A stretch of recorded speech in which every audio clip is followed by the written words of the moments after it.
How to fix Warhammer 40,000 Space Marine 2 is crashing on Steam. So first you want to go to the library, right click on the game and open up the properties window.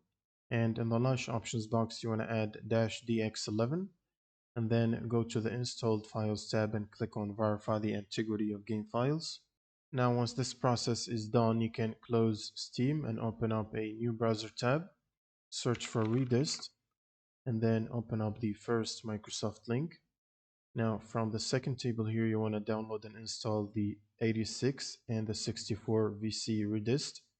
After you finish installing these, it will ask you to reboot your computer.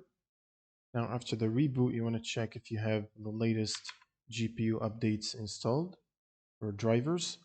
If you have an NVIDIA app, you can use if you have an NVIDIA GPU, you can use the NVIDIA app to download updates by going to drivers here and game ready driver and check for updates and install them from here.